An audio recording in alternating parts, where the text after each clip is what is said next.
ये बताते हुए बहुत खुशी हो रही है कि जिसका हमें लंबे समय से इंतजार था, हमारे माननीय मुख्य अतिथि हमारे बीच पहुंच चुके हैं। और कार्यक्रम के मुख्य अतिथि माननीय शिक्षा मंत्री बिहार सरकार श्री विजय कुमार चौधरी जी का जोरदार तालियों से स्वागत किया जाए।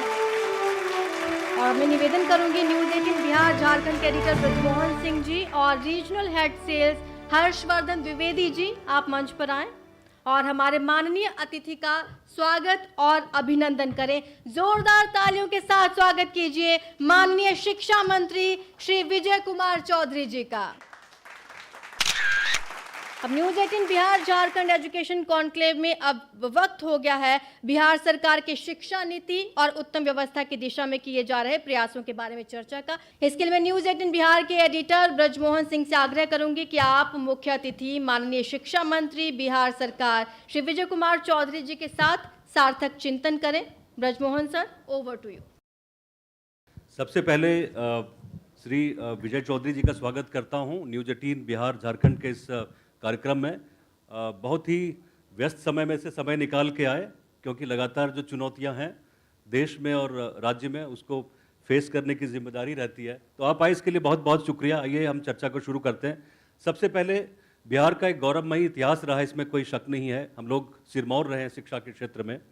तो हम शुरुआत करते हैं पिछले 15 साल की जो विकास यात्रा रही है नीतीश कुमार गवर्नमेंट की, उसके आप साक्षी रहें, आप साथ साथ चलते रहें नीतीश कुमार जी के साथ में। एक सबसे बड़ी जो उपलब्धि रही है कि शिक्षा का एक माहौल बना है बिहार में। गांव-गांव में शिक्षा की जो अलख है वो नीतीश कुमार ने पहुंचाई है। इसमें निश्चित तौर पे सरकारी जो सेक्टर है उसकी बड़ी भूमिका है, उसके साथ साथ जो निजी क्षेत्र के लोग जुड़े हैं, कदम से कदम मिला के चल रहे हैं, उनकी भी बहुत बड़ी भूमिका है। तो शुरुआत करते हैं कि संविधान में जो एक नीति निर्देशक तत्व है उसके अंदर सबसे बड़ी बात यह आती है कि जो शुरुआती शिक्षा है उसको किस तरह से हम बेहतर बनाएं।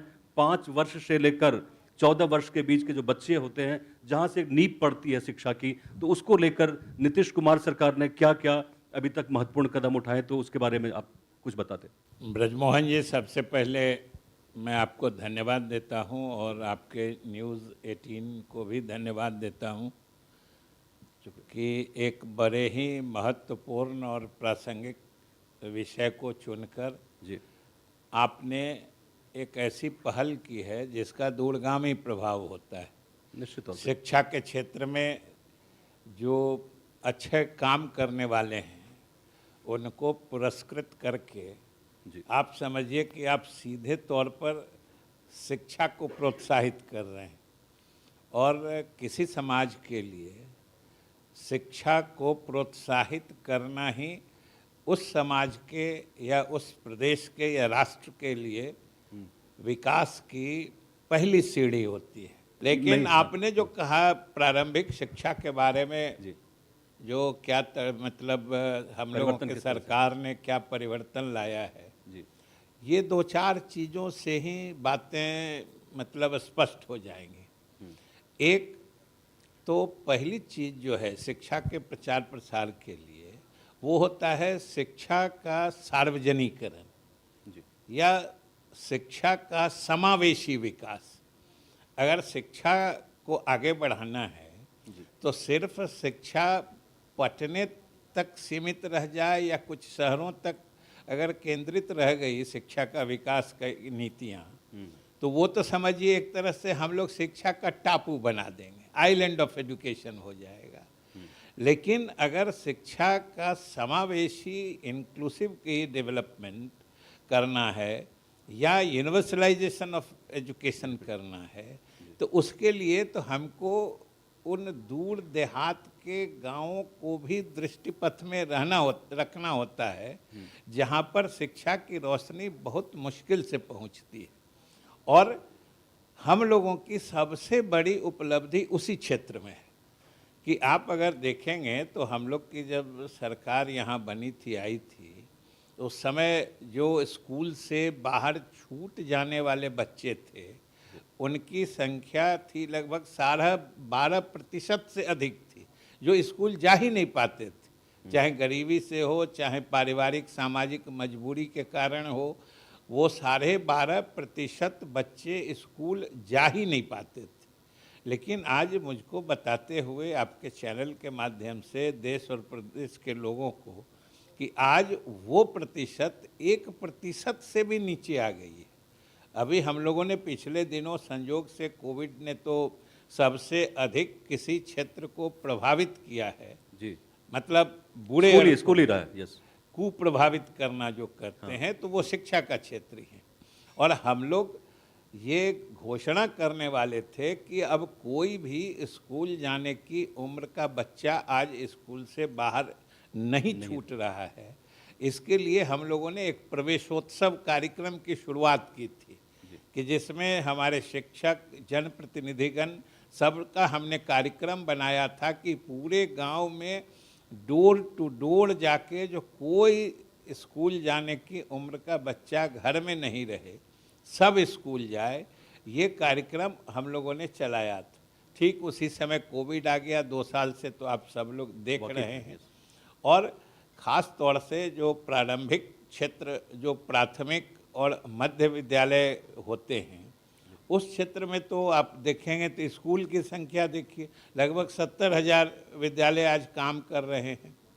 पहले छात्र शिक्षक अनुपात जो होता है जी, वो उस पर अगर आप देखिएगा तो पहले वो 65-70 के बीच में हुआ करता था।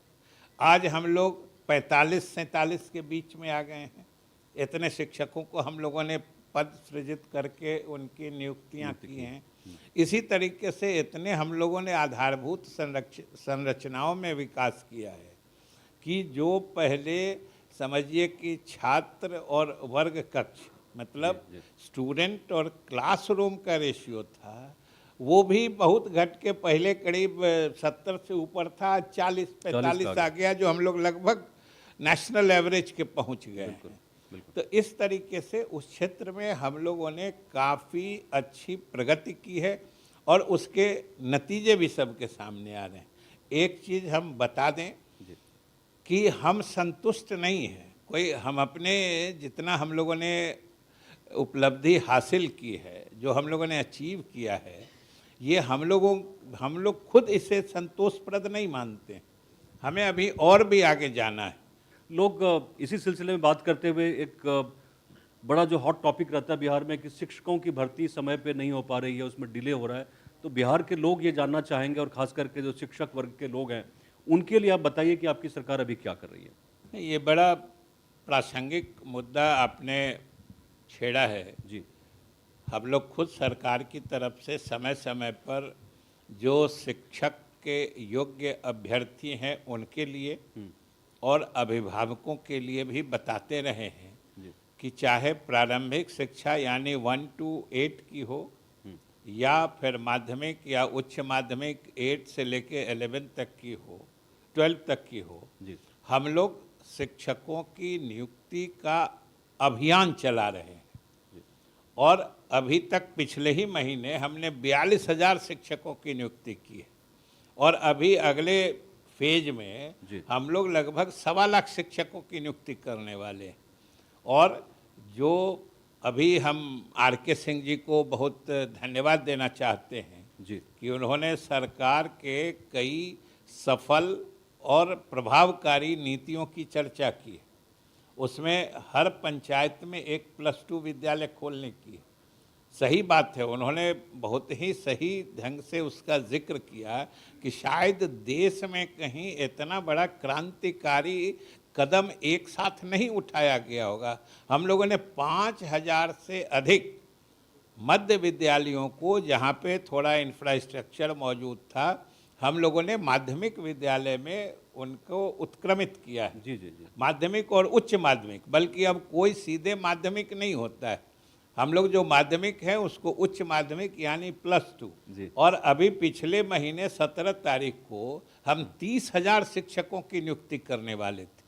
पता नहीं, लेकिन कभी कभी हम लोगों न्यायिक हस्तक्षेप जो हो जाता है, जुडिशियल इंटरवेंशन जो होता है, उसके कारण हमारे हाथ बंध जाते हैं। हम लोगों ने तो ये नियुक्तियां जो अभी 42,000 हमने की है और 1 लाख करने वाले हैं, वो भी रुकी हुई थी, न्यायालय में मामला पेंडिंग था। हम लोगों ने प्रोएक्टिवली विभाग की तरफ से लगातार कोर्ट से अनुरोध करते हुए हमने तो लास्ट में यहाँ तक कहा कि भाई आप जिनको कहिए जैसे कहिए नियुक्तियाँ करने के लिए हम तैयार हैं, हमको लेकिन नियुक्ति करने दीजिए। आप जो फॉर्मूला बना दीजिए, जो क्राइटेरिया बना दीजिए, जो प्रोसीजर तय कर दीजिए। लेकिन कुछ आरक्षण से रिलेटेड बात है, हमने कहा कि आप कहिए तो उतना पद हम रिजर्व करके छोड़ देते हैं, बाकी पदों पर करने दीजिए। बहुत आरजू मिन्नत के बाद न्यायालय ने इजाज़त दी तो अभी 42,000 किया है।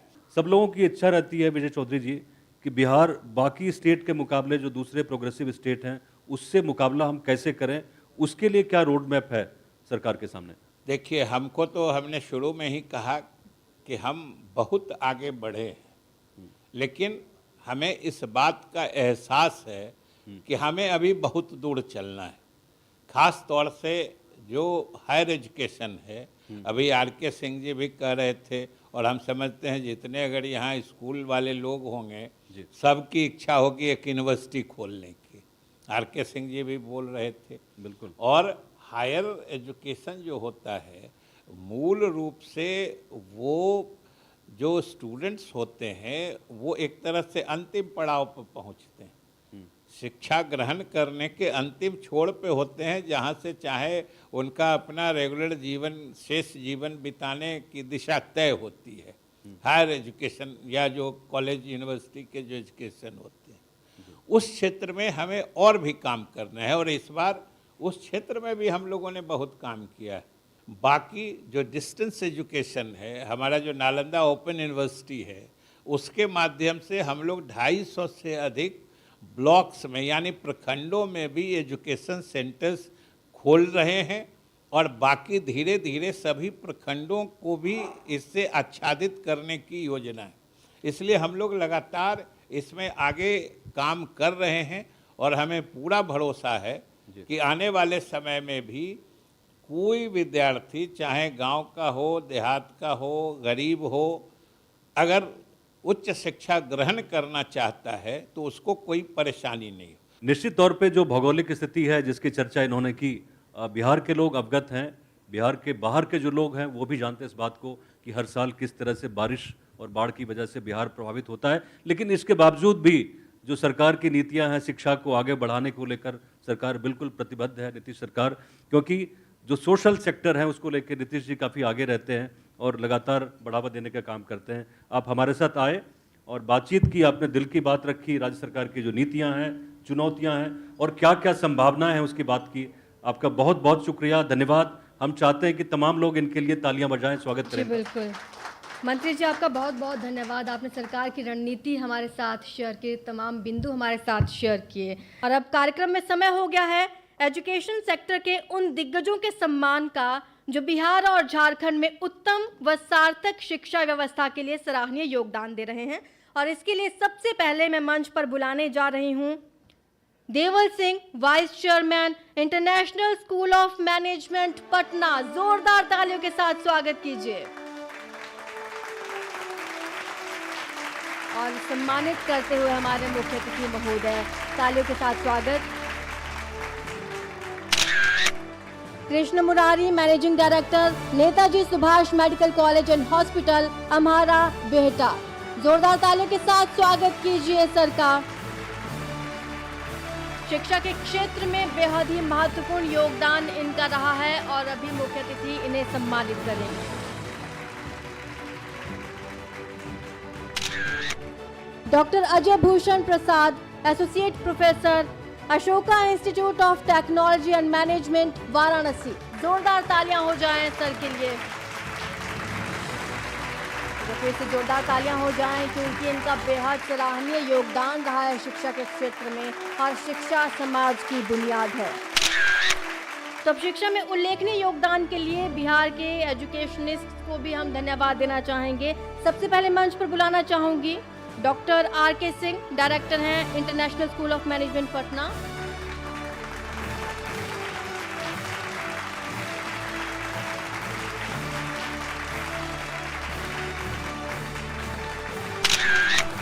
गोविंद नारायण सिंह जी कृपया मंच पर आए और अपना सम्मान ग्रहण करें। जोरदार तालियां हो जाएं गोविंद नारायण सिंह जी के लिए।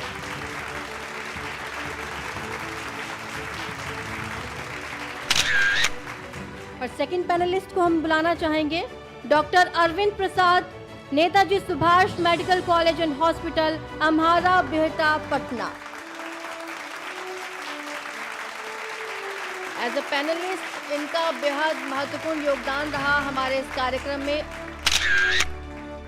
अब मैं मंच पर बुलाना चाहूंगी Vipin Kumar Singh, founder and managing director, goal educational service private limited, Patna, Bihar. जोरदार तालियां हो जाएं मिस्टर विपिन कुमार सिंह जी के लिए।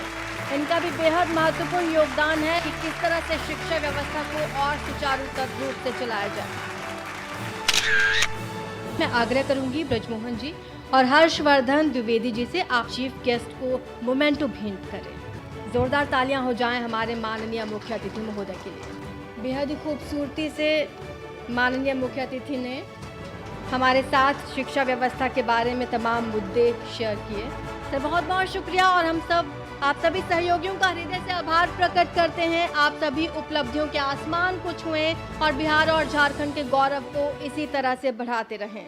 हमारे कार्यक्रम को सफल बनाने के लिए हमारे सहयोगियों का भी बहुत बहुत धन्यवाद, जिनमें शामिल हैं international school of management Patna, Netaji Subhash medical college and hospital, Amhara, Bihta, Patna, Gopal Narayan Singh university, Jamuhar, Sasaram, Rohtas, Lalit Narayan Mishra college of business management, Muzaffarpur, technoculture building centre private limited, Patna, Bihar, Shivam iron and steel company limited, Saluja gold international school, Mongia school, Seemanchal infratech, panorama group, Purnia, Ashoka institute of technology and management, Varanasi. बहुत बहुत शुक्रिया आप सभी का, जोरदार तालियों के साथ अभिनंदन।